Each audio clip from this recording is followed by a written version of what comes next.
انہی اہل بیت میں سے آج جس عظیم ہستی کا ہم تذکرہ کر رہے ہیں، 10ویں لال ولایت امام علی نقی علیہ السلام کہتے ہیں۔ اس سے قبل کہ ان کی سیرت پر آئیں، میں جناب مولانا عزیز حیدر قادری صاحب کی بھی رائے لینا چاہوں گا، کیونکہ آپ نے جیسا کہ فرمایا اور ہم جانتے ہیں کہ اہل بیت علیہ السلام ہوں، ائمہ طاہرین، ائمہ معصومین علیہ السلام ہوں، یہ کسی مکتب فکر کے نہیں ہیں۔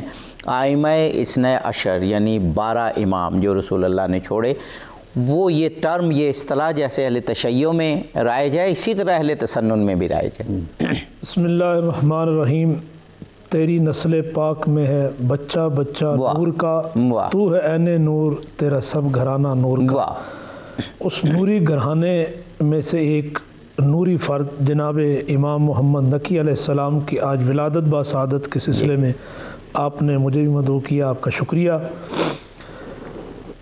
بات ہو رہی تھی حدیث ثقلین پر، سیاستہ کی یہ مشہور حدیث ہے، جی 1,24,000 سے کم و بیش صحابہ اکرام رضوان اللہ تعالیٰ علیہم اجمعین کے سامنے حجۃ الوداع کے موقع پر یا آقا علیہ السلام نے ارشاد فرمایا کہ میں تم میں سکل کا معنی ایک یہ بھی کہ عمدہ چیزیں چھوڑ کے جا رہا ہوں، صحیح، واہ واہ واہ، ایک قرآن اور ایک میری اطرت۔ دوسرا یہ کہ میں سکل کا ایک معنی یہ بھی کیا جاتا ہے کہ بھاری چیزیں چھوڑ کے جا رہا ہوں، کہ جب بھی امت پر کوئی مشکل وقت آئے گا تو تم نے قرآن سے بھی تمسک کرنا ہے اور میری آل سے بھی۔ ہر دور میں دیکھا جائے، اور اگر قریب کا دور دیکھا جائے تو جب یزید کی یزیدیت بڑھی تو اس وقت بھی آل محمد نے اپنی جانوں کا نذرانہ پیش کیا، اس اسلام کے کو سر نگوں نہ ہونے دیا، جھنڈا بلند رکھا۔ اسی طرح کوئی بھی دور رہے، ہر دور میں آل محمد کے کسی نہ کسی فرد نے اپنی سیرت، اپنی تعلیمات کے ذریعے، حتیٰ کہ اگر جان بھی قربان کرنا پڑی تو جان کے ذریعے بھی امت کو پیغام دیا کہ ہم سے تمسک رکھو گے تو پھر دین کی اصل روح تمہیں سمجھ آئے گی۔ اور جیسا اگر دیکھا جائے جو پچھلی صدی گزری ہے، امام حسن مجتبی علیہ السلام کی اولاد میں سے حضرت سیدنا پیر مہر شاہ صاحب رحمۃ اللہ علیہ، آپ بات کر رہے تھے نا کہ اہل سنت اور اہل تشیع تمام اکاتب فکر نے ان کو اپنا پیشوا راہبر مانا کہ عقیدہ ختم نبوت میں یہ وہی کہ جو حضور نے ارشاد فرمایا کہ میں تم میں 2 بھاری چیزیں، قرآن اور اہل بیت۔ اور پھر دیکھا جائے تینوں خلفاء جو خلفاء ثلاثہ، ان کے دور میں جب بھی کوئی مشکل معاملہ ہوتا، دیکھیں نا قرآن کو سارے سمجھنے والے تھے، قرآن کی تعلیمات پر عمل پیرا ہونے والے، لیکن جب بھی کوئی مشکل معاملہ ہوتا تو کہتے این علی ابن ابی طالب، یعنی پہلے تینوں خلفاء بھی اور صحابہ اکرام بھی جب بھی مشکل پڑتی تو اہل بیت اور حضرت علی علیہ السلام سے علمی اور فکری رہنمائی لیتے ہیں۔ ہم ایک وقفہ لینا ہے، وقفے کے بعد اس گفتگو کو جاری رکھتے ہیں۔ ناظرین، حضرت امام علی نقی علیہ السلام 10ویں امام، ان کی سیرت پر گفتگو وقفے کے بعد انشاءاللہ جاری رہے گی۔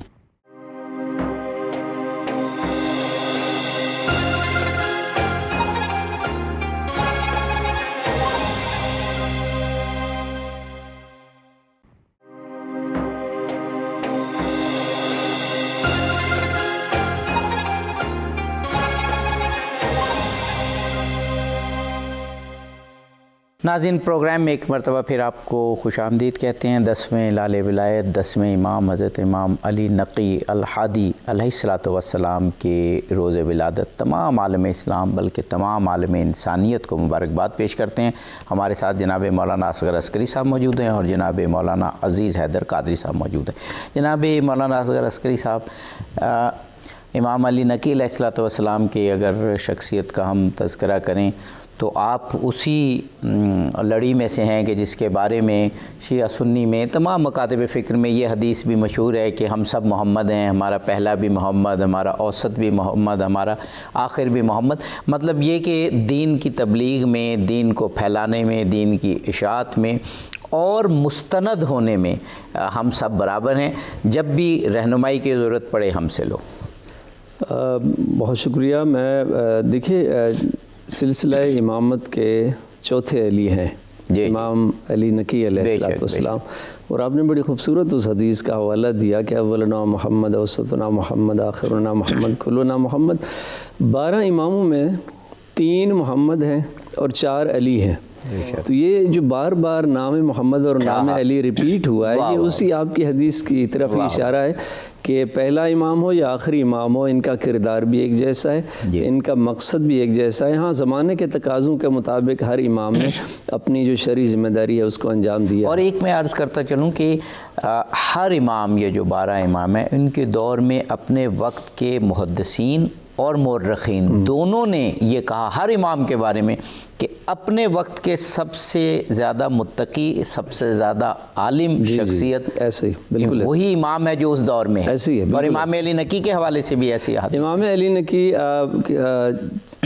جانتے ہیں، سامعین ناظرین بھی جانتے ہیں کہ 5 رجب 212 ہجری کو آپ کی ولادت ہوتی ہے، اور 3 رجب 254 ہجری کو آپ کا روز شہادت ہے۔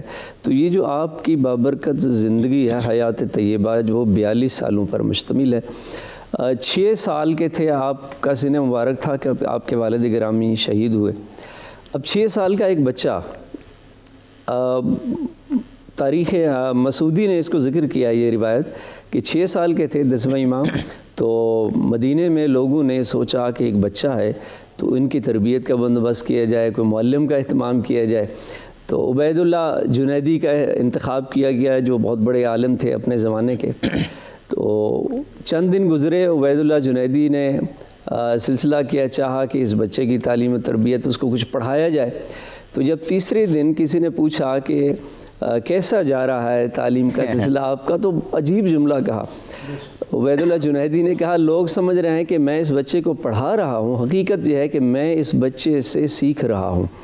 اور پھر ایک بڑا خوبصورت جملہ انہوں نے کہا کہ واللہ، خدا کی قسم، ھذا خیر اہل الارض، یہ جس کو لوگ 6 سال کا بچہ سمجھ رہے ہیں، اس کائنات میں روئے زمین پر سب سے افضل یہی بچہ ہے جس کو لوگ بچہ کہہ رہے ہیں۔ واہ واہ واہ، واللہ ھذا خیر اہل الارض، وہی جو میں نے عرض کیا کہ جو آپ نے بات کی۔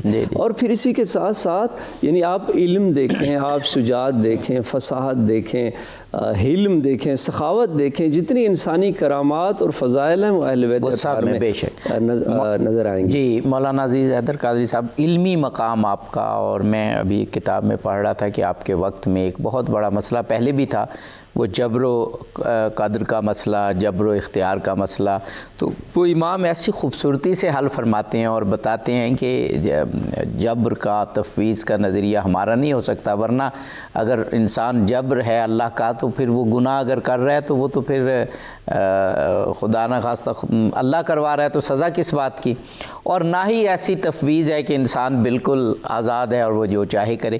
تو ایسے مسائل ائمہ طاہرین نے کہ جو اسلام کے جو بنیادی اہداف یا بنیادی عقائد ہے اس سے انسانیت کو ہٹا سکتے تھے، ہر امام نے اپنے دور میں اس کا قلعہ کما کر دیا اور اسلام کے عقائد کو صحیح رکھا۔ علامہ ابن حجر مکی صواعق المرکہ میں لکھتے ہیں کہ حضرت امام علی نکی علیہ السلام کے بارے میں کہ سخاوت اور علم یہ آپ کو اپنے اجداد کی طرف ورثے میں ملا ہے۔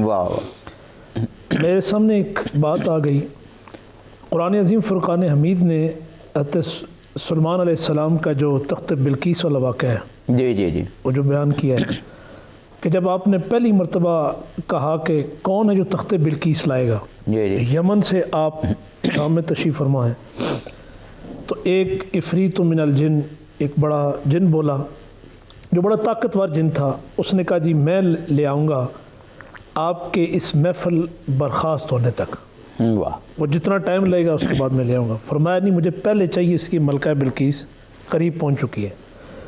اس وقت قرآن کہتا ہے کہ قال الذی عندہ علم من الکتاب، جس کے پاس اس کتاب کا مکمل نہیں تھوڑا سا علم تھا، وہ کتاب کون سی تھی؟ تورات تھی یا زبور تھی یا جناب سلیمان علیہ السلام پر جو صحیفہ نازل ہوا اس کا علم تھا، وہ تھوڑا سا علم جاننے والا بولا، اس نے کہا جی میں لے آ سکتا ہوں، یرتد طرفک، اپنی آپ کے آنکھ جھپکنے تک، یعنی آپ کی نظر کرم ہو تو میں لا سکتا ہوں۔ اور واقعی آنکھ جھپکنے سے پہلے یمن سے وہ تخت بلقیس یہاں لے آئے۔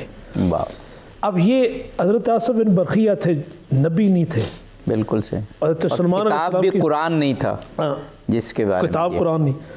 اب سابقہ انبیاء یعنی جناب سلیمان علیہ السلام کی امت کا ایک ولی تھا